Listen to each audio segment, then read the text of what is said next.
Before we get into it, I would like to take a minute to thank today's sponsor, Sonic X Shadow Generations. Yes, really. Sonic Generations was already a fantastic game in its own right, and now it's back and better than ever for modern consoles. All the thrilling high-speed gameplay, gorgeous visuals, and loving celebration to the entire history of the Hedgehog is here in all of its glory. But it also has new features like Hidden Chow in each stage, reworked cutscenes, updated visuals, and more. And they did not stop there, not by a long shot, because they went wild with the shadow side of things, bringing in a brand new gameplay experience, a new narrative penned by Ian Flynn, as well as the new white space area which features Sonic Frontiers styled open zone gameplay, and new Doom abilities to help you battle and traverse this new white space in iconic levels like Space Colony Arc and Kingdom Valley. And you get to fight infamous bosses like Metal Overlord, and there's a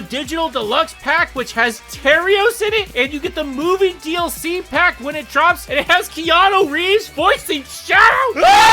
Sonic X Shadow Generations is now available in stores and available for download on console and PC. You can grab your copy right here in the description. Thank you again to Sonic X Shadow Generations for supporting the video, and since this is technically a Sega commercial, I get to end the ad like this. Sega!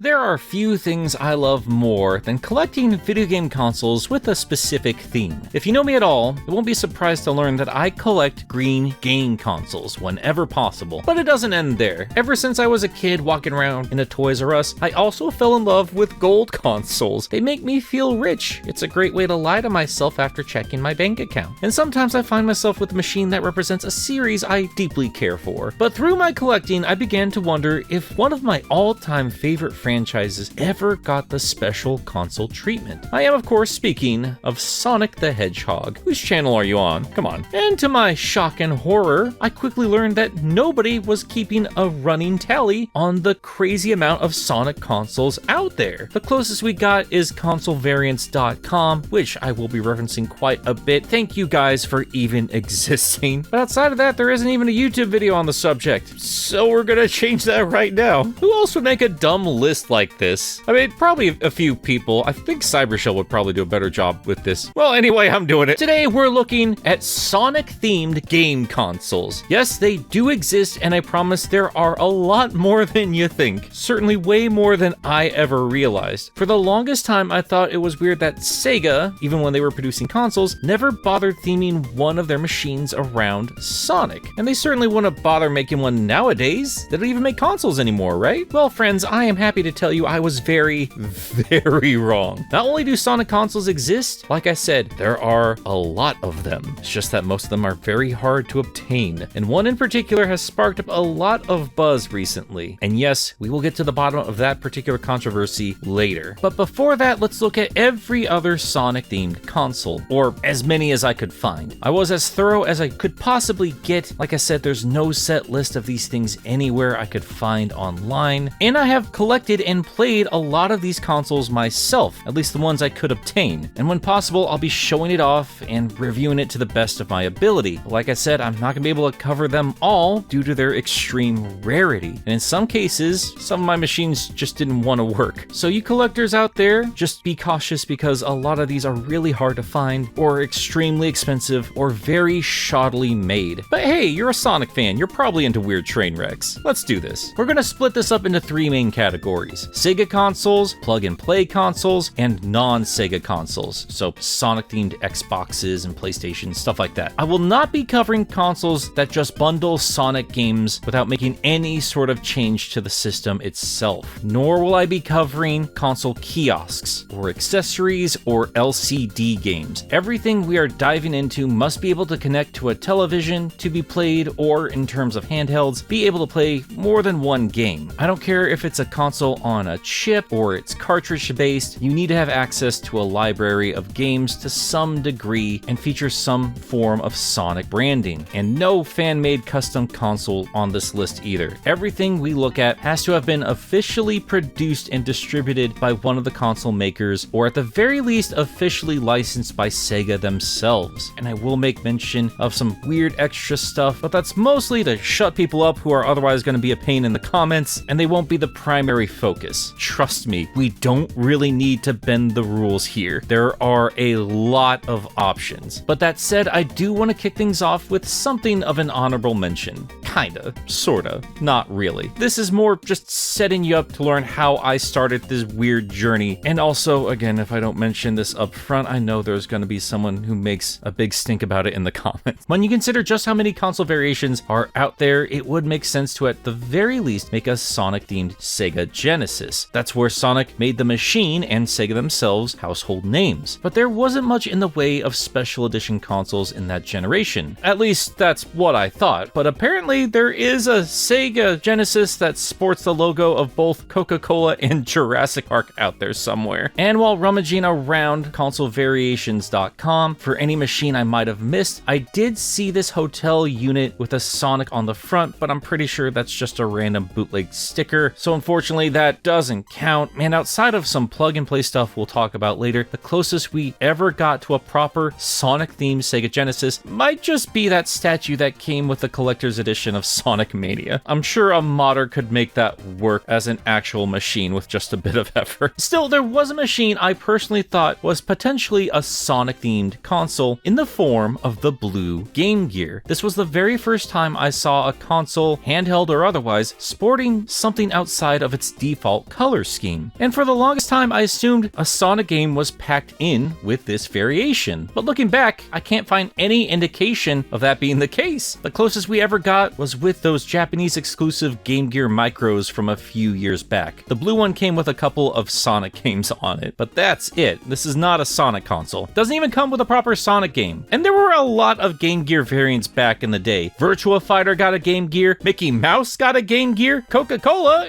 again, is on another Sega machine, and it got its own red Game Gear. But no Sonic. The first time they ever released a proper official Sonic-themed Sega console was with the Sega Saturn, and it was exclusive to Japan. Sorry, it was exclusive to Toys R Us in Japan. Yeah, the Sega console famous for not having a mainline Sonic game, a move that many, Sega officials included, feel was one of the biggest reasons this machine failed as hard as it did, sports the Project Sonic silhouette on the standard Japanese white console. And jokes aside, when I first discovered this existed, you better believe I ordered one as fast as I could. They're not exactly cheap, but they're not unreasonably priced for the second-hand market. And honestly, I love it. It's a beautiful minimal design. It's my favorite way to play the sad little scraps of Sonic available on the Sega Saturn. And if you thought that this console being both region and retail exclusive didn't make this machine rare enough, well, I got some bad news for you when it comes to other Sonic-themed Sega consoles. Because after that, we move on to the Dreamcast, where Sonic's big comeback in 3D would also come with a Sonic-themed Dreamcast, which makes sense, but was never made widely available. This is the 10th anniversary Sonic-themed Dreamcast, sporting a beautiful glossy blue coat, as well as the iconic adventure-posed Sonic. This also came with a white controller with a blue logo and silhouette, and somewhere out there, a Sonic Team-themed VMU also exists, but that's separate from this. Only 50 of these consoles were ever produced, 40 of which were signed by Yuji Naka, which makes me not want that version. No, I don't care if he did any white-collar crimes, I just don't like distracting signatures on cool stuff. Most of these were made for Sega employees, but a handful of them went out for contests in the UK. I've never seen any of these make their way to secondhand markets, but I doubt I'd be able to afford it anyway. But for the sake of mentioning it, there are Dreamcast replacement shells out there that kind of replicate the look of this console. These were made by Muramasa, and the shell is translucent, not glossy, and it celebrates Sonic's 30th anniversary, not the 10th. And Sonic himself is in a single solid white color and represented by a more modern piece of stock art, but by the same artist for whatever that's worth. So no, it's not the exact same thing, but this is a charming callback and pretty in its own right. This is about as close as any Sonic fan is going to get to owning a Sonic-themed Dreamcast. While they were available, anyway. They are currently sold out, but who knows? Maybe Muramasa will make some more down the road. But hey, at the very least, the Sonic Team VMU, while pricey, still does pop up online, so there you go. You get that if you're desperate. Kinda counts as a Sonic machine. Oh, and editing Nick here. Sorry if my voice sounds any different. I recorded this a long time ago. I just discovered that there was another Sonic Dreamcast, one made specifically for Sega employees. Also blue, but a bit translucent and just showing off Sonic's severed head. And certainly another machine I will never get my hands on. Oh well. Still looks really nice. But that is not the craziest Sonic-themed Sega machine made by the company themselves, because I can't leave this segment without talking about the Divers 2000 Series CX1 Dreamcast. Look at it.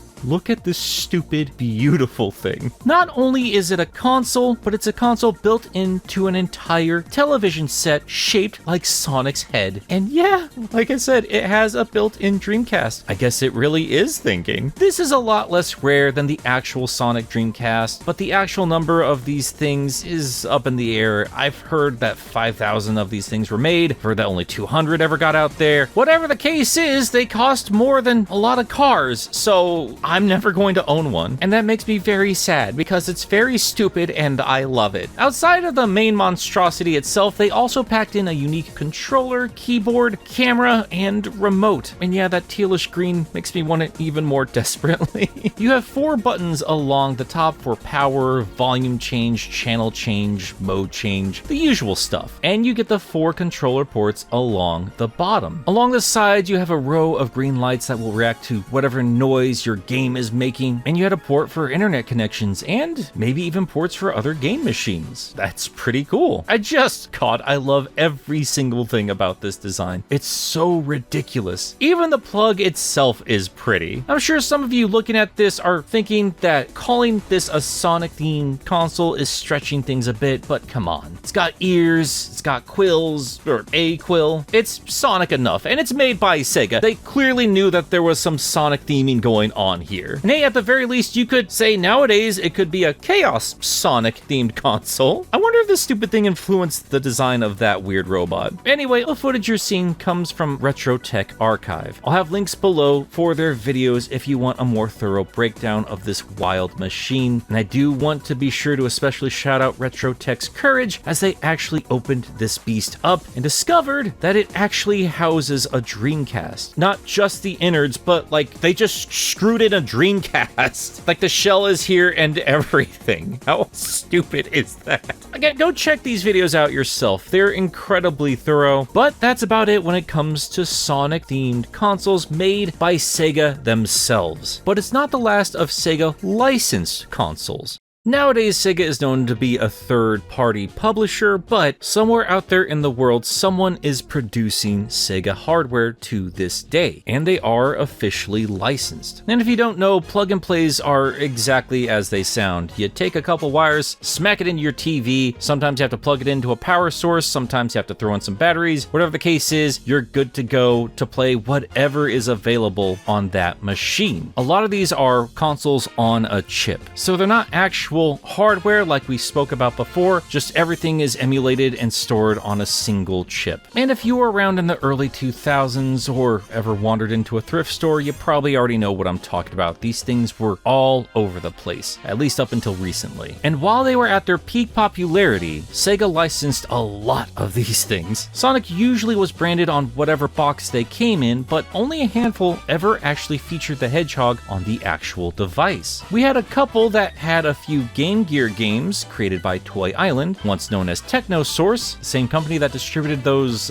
lovely Sonic Adventure toys back in the day. And this is where we are bending the rules a bit here, as one of these only contained one game, and that one game was Sonic Blast. Can you imagine having this box promoting this one stupid game and only having Sonic Blast to play? Someone was disappointed that Christmas. The other one not only comes in a better color, but is also slightly less disappointing because it has 2 games on it. One of them is a horrible Game Gear port of Spinball, but the other is Sonic Chaos. So there you go. A kid might have spent a few more minutes with this one. And they work fine for what they are, and while I do love the green colored one especially, even I have to admit the color choices for these 2 things are a bit garish. But I do like this ring pattern indented along the entire shell. And obviously the art art is great. And look, I'm a simple man. I love seeing an entire machine dedicated just to Sonic Blast. There were some higher quality plug-and-plays produced by Radica that replicated the Sega Genesis. Well, kind of. At least the controller. The little machine itself did look like a Genesis, and I always thought that was adorable. They came out with a few of these, but only one actually slapped the Hedgehog onto the system itself, this one being called Super Sonic Gold. I really love how this looks, though I do miss the Genesis brick that used to be attached to the other ones. Everything is combined into the controller itself, making it far more bulky than the other models, and in turn made it far more top-heavy in comparison. But this is the only machine we're talking about today that has the iconic Greg Way art printed right onto the device. And yes, this art is done by Greg Way, not Greg Martin, who did the covers for Sonic 2 and 3. But Martin's art does adorn the box the machine comes in, and also in the menu itself, so that's kind of fun. This does feature less games than the other Genesis Radica models, sporting only 4 games instead of 6, but these are all Sonic games this time around. Comes with Sonic 1, 2, Spinball, and Mean Bean Machine. It is a shame that 3 and Knuckles aren't here, but I can't imagine they really wanted to mess around with something that requires save files or lock-on technology, even if it was totally feasible. This was 2005 after all. This was long before the music license nightmare. But hey, for what it is, this is not bad at all. Sounds a little scuffed here and there, but for the most part, it runs just fine. I could see a kid absolutely falling in love with these games if this was their only exposure to Sonic. Again, probably a little top-heavy for little hands, but again, mostly fine. I love that sleek black with the blue buttons and gold accents, reminiscent of the old-school Sonic logo. For plug-and-plays of the day, this is really nice. It feels like a premium experience, at least compared to the other useless trash you'd normally get with a plug-and-play. And it didn't need to make a garish design. They already had the iconic Genesis controller, and they didn't need to do much to make it stand out on a shelf. But don't you worry, some of these plug-and-play consoles for Sonic get proper gross and play way worse. Oh, hey there, AtGames. Yes, the same AtGames that divorced the Pac-Man family. Video game rights are dumb. For a while, Sega was licensing their games and hardware to the infamous AtGames, which made many variations of the once popular Genesis reproduced in all sorts of horrible shapes. Of course, I own the green one. Even though these things can sometimes play cartridges, or in other cases had a wide variety of games cooked into the machine itself, these machines were known for their sloppy emulation, terrible sound, and sometimes just played like crap. But they did do some things with their casing when it came to Sonic. Take for instance their Nano device, one of the smallest Genesis machines they ever made. It fits on a keychain. It's stupidly cute, and I really love this arcade box for it as well. Doesn't make a whole lot of sense for Sonic. He had a couple of arcade games, sure, but he's not really associated with that branch of gaming. Still, I love it, and I need to own it, but I will keep it in the box because the Nano, while it is cute, is just a blue brick with red buttons, but it does sport the Sonic logo, so it does count for this list. Another interruption by Editing Nick here. I also wanted to point out that I did end up getting the Nano machines, and I got the one with the arcade packaging because it was too cute, but unfortunately, the one in the packaging did not have a Sonic labeled console. It's just black with yellow buttons and a joystick. It does feature Sonic games, but just isn't the same, man. So I did the only logical thing, and I took it out of the package and replaced it with the actual Sonic-themed Nano. I'm totally normal.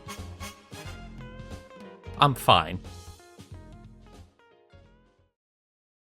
But this is nothing compared to the AtGames Arcade Motion. This insane little machine is shaped just like Sonic the Hedgehog, but also features a picture of the character on the console itself, just in case you weren't sure if this was Sonic themed. It's battery powered, features 2 simple buttons for power and reset, and even has an SD card slot to add more games. Oh, and that's right, it's a Sega Genesis with motion controllers. Not sure how caught up you might be with your gaming history, but the Genesis was not designed with motion controls in mind. Trust me, they actually tried that back in the 90s. I see you, Sega Activator. You were a piece of crap, and God help me, I still want one. There are actually games included alongside the Genesis classics that are technically designed to use the motion controls, but they don't work the best. But that's not what we're here for. It is a nice extra thing if you're so inclined, but there are a healthy amount of Genesis games here as well. Solid ones too. And and honestly, it plays okay with the motion controller. You just hold it to the side like a Wiimote and use the directional pad and the buttons. It's perfectly serviceable. But what I find interesting is some of these games are split up by level, including Sonic 1 and 2. I'm sure this was done just to bloat out the menu a bit, but I gotta admit, if I was a kid, I would find this pretty cool. I've never seen a plug and play do something like this before. That charming little Sonic Nano machine had this exact same setup since it was also made by AtGames. So yeah, while this thing is still a piece of crap that was desperately chasing the trends of the day, it's far more charming inside and out than I ever anticipated. But it is weird that this machine wasn't even the first console to be shaped like Sonic's head, and it's not the last. Behold, the PlayPal Plug and Play. Not only does it look more like Sonic's head, they have one of his little arms shooting out of his face. It looks like Sonic was the victim of a very elaborate serial killer. This has to be one of the most cursed things I've ever seen. But hey, you can give your joystick a little fist bump.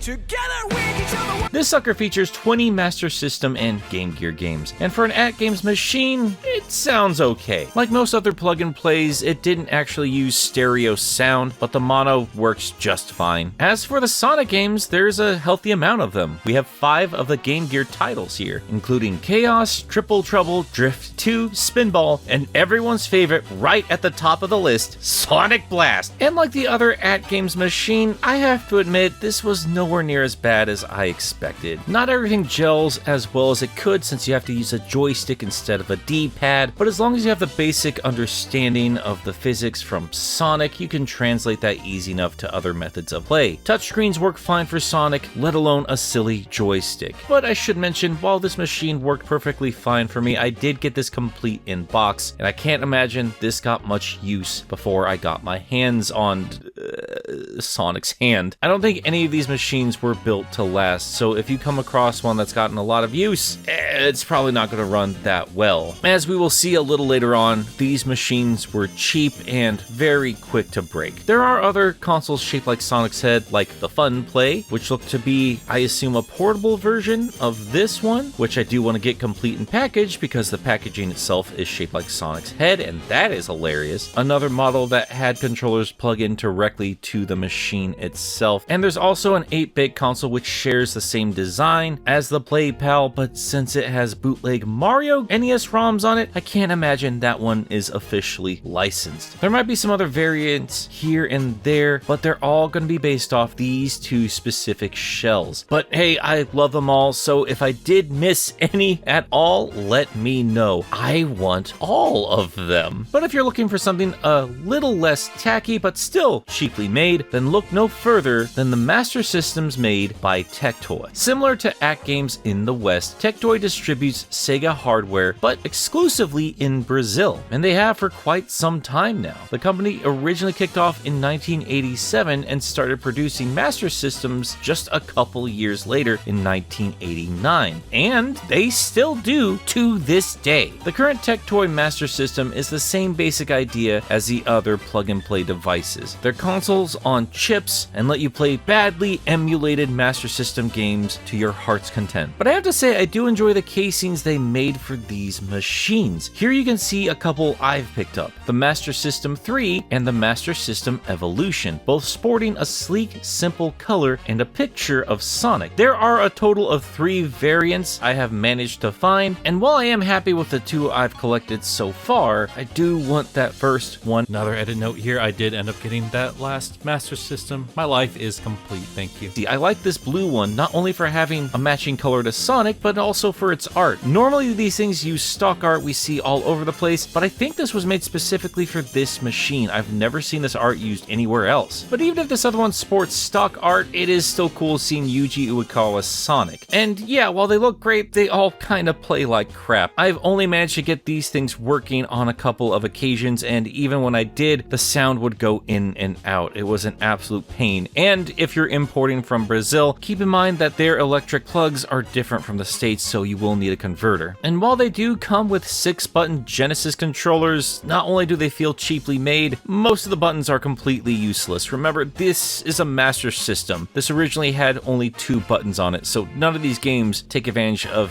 anything more than 2 buttons. And even though these machines sport Sonic right on the front of them, they only come with 2 Sonic games. 8-bit Sonic 1 and Sonic Drift 2. There might be some variation in the game list between these designs, but those two Sonic games are the only two Sonic games you will get between any of these designs. But they did make one other Sonic machine. Before they made any of this, they did distribute proper Master Systems, and this was their Master System 3 Compact, which I think is just a Master System 2 Compact everywhere else in the world, but it is a proper Master System all the same. And being an older machine, it does plug in with an RF unit, so just be ready for that. And while it does just look like any other Master System, it does sport a little Sonic right there on the front. It's kind of cool seeing some old school Sega hardware sporting the Hedgehog. And I want to thank my friend Stevie Cole for also providing me with what is currently my only Master System game, Sonic 1,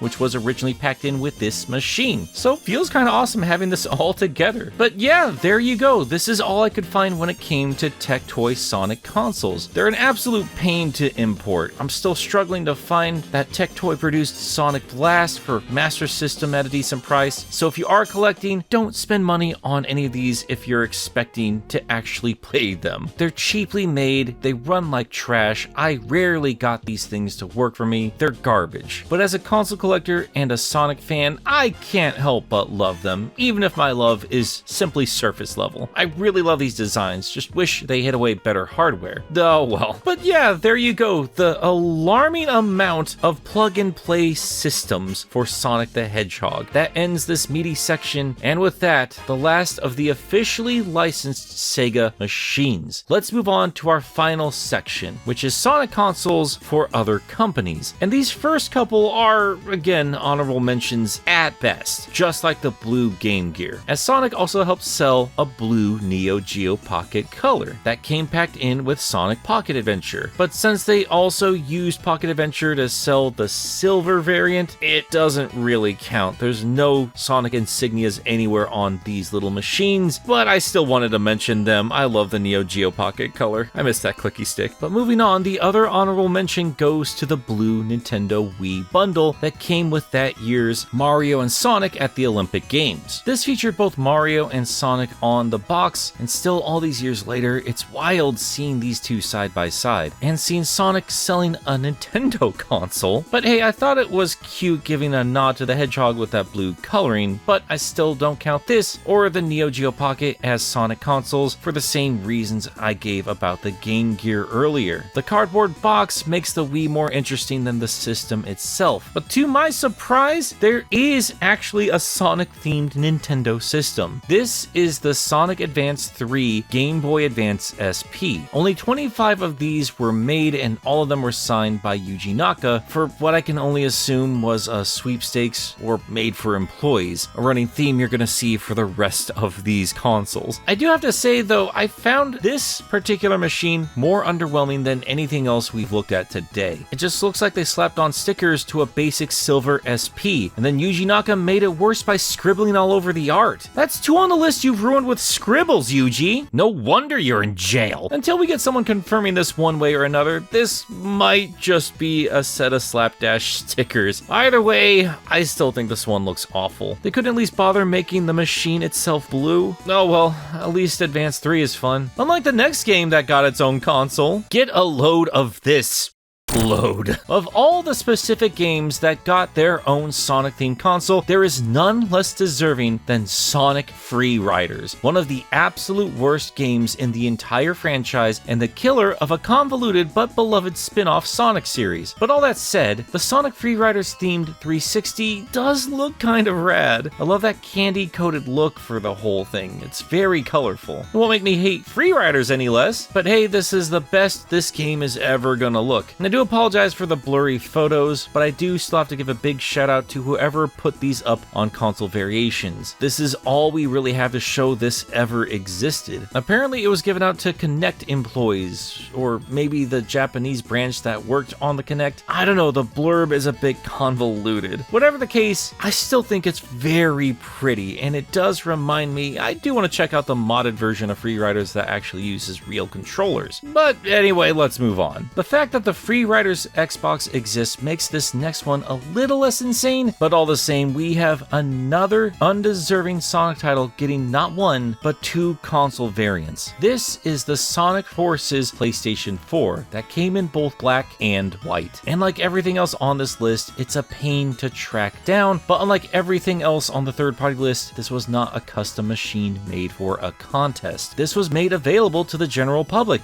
of China. So again, this makes it a pain in the ass to collect, and yes, of course, I still want one. The art is great, even if it is just more stock art. Still, must have been bummer for whatever kid popped open their brand new PlayStation 4, only to have to wait an hour for an update, and then only getting another solid hour out of their brand new Sonic game before they were done with it forever. But hey, we're not done with PlayStation, because even as late as the PS5, we get yet another Sonic console. And this one has original art that was actually hand-drawn onto the machine by Evan Stanley herself. It's great to see her art all over the place these days. I love her designs. This was created for a giveaway hosted by IDW, which featured a bunch of IDW Sonic comic books, that weird comic pop art Sonic plush that, yeah, I love, a little Sonic dice game, and the Sonic games that were currently available at the time on the PS4, which you could not play on the machine they were giving away. It doesn't even have a disc drive. This is a digital-only PlayStation. I mean, whatever. This was before Frontiers was out, and this is a lovely gesture. You're not entering the contest for these games, you're entering it for the exclusive art for the PS5. I have no idea who ended up with this machine, but I hope they cherish this one, because it does have a little more personal touch than anything else we're talking about, thanks to that hand-drawn artwork. Stop the presses, folks. Edit Nick is back yet again with another update. There is another console I missed in the initial recording. Turns out there is one more Nintendo console, a Wii, and this time we can absolutely count it as a Sonic-themed console. This is the Sonic Team Nintendo Wii, which obviously has the Sonic face on the side of the system and on the Wiimote. You could win this in a German video game magazine, along with some other cool bits and pieces here. I've never seen it before. I don't know if we've seen any photos of this physical machine anywhere, but hey, if it did exist, now you know about it. But let's wrap things up with a couple more Sonic consoles, but this time from Xbox. We have one that doesn't have much to say about it. It was another sweepstakes exclusive, an Xbox One with your basic stock art from the first Sonic movie made to promote said movie. And don't get me wrong, it'd be very cool to own, but there's nothing too special about it compared to a lot of the other machines we've looked at today. Then again, it's also not too different from a lot of other consoles we've seen today as well, just using basic stock art. And hey, it isn't garish. I think this looks fun, but this isn't anywhere near as interesting as the machine they made to promote the second movie. This is the Sonic 2 Xbox Series S. And yes, it does feature some more stock art you'd find everywhere, but I do like that little extra touch with the giant ring around the vent. Very nice. But the most interesting thing about this console isn't the console itself, but the controllers it came with. Yeah, we're finally talking about these horrible, beautiful things. Look at this. It looks like Arlo's crotch. Guess there's a reason you never see his bottom half in videos. I just can't get over these Sonic machines that look like they took body parts of the hedgehog. It's completely deranged, and I'm so jealous that I don't own these things. I love crazy, stupid stuff like this. And it doesn't stop there, because as I'm sure the folks designing this already knew, these controllers were more of a display piece than actually anything functional. So they also included a ring-themed display case for these monstrosities, and it looks really cool altogether. This is one of the wildest things we have seen on this list, and usually that's where this analysis would end, but thanks to a recent Reddit post, there was a story going around saying that someone actually traded this rare machine into a GameStop, and not only that, they actually ripped the hair off the controllers. This, of course, broke the hearts of Sonic fans and collectors all around the world. But it also, unfortunately, got at least one person some unfair backlash on Twitter after a stupid post I made about this machine blew up. I'm here to tell you to put down your pitchforks. As it turns out, more than one of these bundles was made, and I actually got to briefly chat with one of the winners, X-Dweller, the poor guy who got a bunch of heat for something he didn't do. He never traded his machine into GameStop. He actually got on a call with me and showed me the machine itself and kind of walked through the pros and cons of it. I was gonna post bits of the interview here, but I was an idiot and didn't record any of the audio, so that's 2 apologies I owe to the guy. Sorry, Dweller. But yeah, just to set the record straight, he obviously still owns his console, and the controllers are still all natural. He did confirm that they were really inconvenient to play with. The fur gets caught while you're moving around the analog stick, you gotta search for the buttons, it's a complete mess. And the fur is only on the front of the controllers. The back is nice and smooth, if you were curious. But Dweller did indeed test this machine when he first got it, and he did it with Sonic Unleashed, testing out the furry controller with the furry Sonic game. It's very fitting. And afterwards, he did what any sensible person would do and just left the controllers up for display purposes. So no, it's probably not going to get a lot of use, but it's still a wonderful piece for any Sonic fan, no matter how silly or inconvenient these controllers might be. So yeah, there you go. We now know that more than one machine was made for the sweepstakes, so please stop bothering X-Dweller. And no, he's not looking to sell it, trust me, I tried. But that did make me think about that other machine that landed at GameStop. If you were a random kid that didn't know any better and you randomly won this Xbox, these controllers were all you had to use with your games. It's not like they sent out any extra controllers. This was all they provided you with. So I suppose it would make sense to remove that fur if you actually were trying to play video games. But that is all I'm willing to grant this mystery person. If this was a kid, they're probably going to be kicking themselves if they ever find out just how valuable this machine is. Still, it's good to know that others exist out there, and at least one of them is in safe hands. And by safe hands, I mean safely displayed or stored somewhere. Not literally in their hands, since all that hand grease would make all that fur smell and get tangled. And anyway, I grossed myself out. That's the end of the list. Yeah, most of these consoles are ridiculously hard to get a hold of, and a surprising amount looks like they chopped off parts of our favorite Hedgehog to create some cursed body horror. But Sonic has been represented in all kinds of crazy ways in terms of gaming hardware, and I had a lot of fun tracking this stuff down. But like I said, there is no set list cataloging all these machines, at least none I'm aware of, so there is a chance I might have missed something here or there, and if that's the case, for the love of God, let me know. And hey, if you'd love another video covering something like,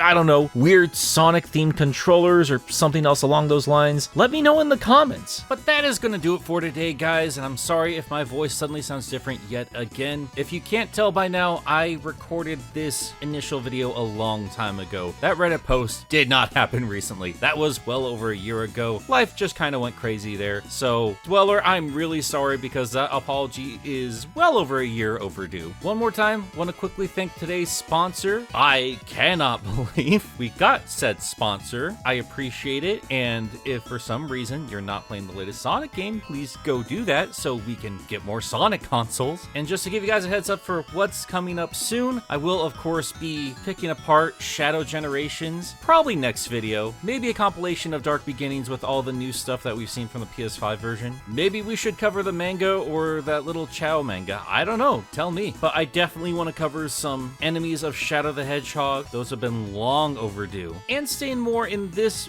weird fun zone, I would love to do a video about Sonic Collector Editions. I've been slowly amassing as many as I can, and I'd love to give a full deep dive on everything, but I don't know if we want to wait for another year whenever that limited run version of Sonic X Shadow Generations comes out. I don't know. But that's enough rambling from me. Thank you so much for watching this entire video. Let me know how you felt about it. If you liked it, I would greatly appreciate a share. I know that gets exhausting from YouTubers, but you saw who backed up this video. I would really like this one especially to do well, because also it is a more fun, weird topic, and I miss doing those. I really do. But anyway, huge thank you to all the patron supporters, especially these fine folks here. Kyle Winter, Zurus the Skeptic, Joseph Duncan Sonic 2 Blue, Josh Strider, also guested on his most recent video, so go check out Fan of Strider, Trey Nobles, Hatsworth, Tiny Jericho, Ginger Bob, Jack of All Spades, Tristan Trapp, Meekers, Bo Bennings, Quote Resident Fanboy, Miles the Prower, Singer J199, Sam Webster, Fishflop, Lucas Lipker, The Bad Pal, Jonathan Dobbs, Clover Chats, Chad, Mr. SP, Cecil the Glade, The Dark Neon, Stefan Placonica, 3 Monic, Graham J. Hall, Lenny X, Wayne is Boss, Lederick, David 20 Covers, Trash Baphomet, Enerjack 5, Grayson Conager, Xerxes the Renegade Jin, Ken K, Ben Ben101, Paxton Bisbee, Sindarin7, Bunny. Also, huge shout out to Stevie. Follow her on,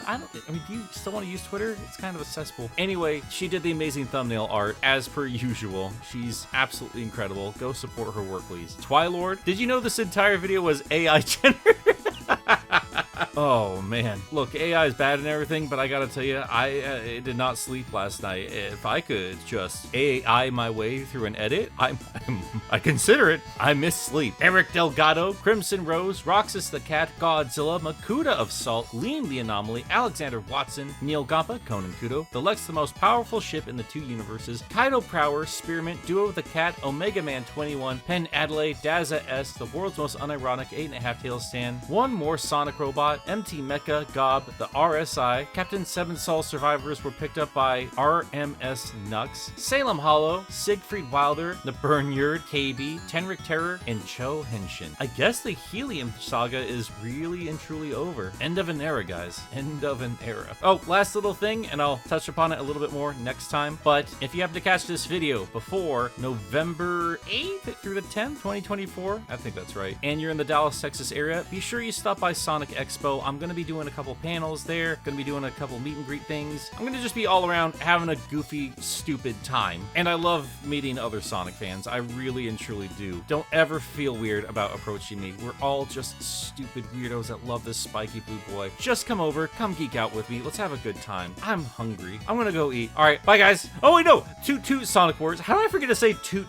after talking about so many Sonic consoles? Because I talked about it last year. I didn't talk about it. Anyway, Toot.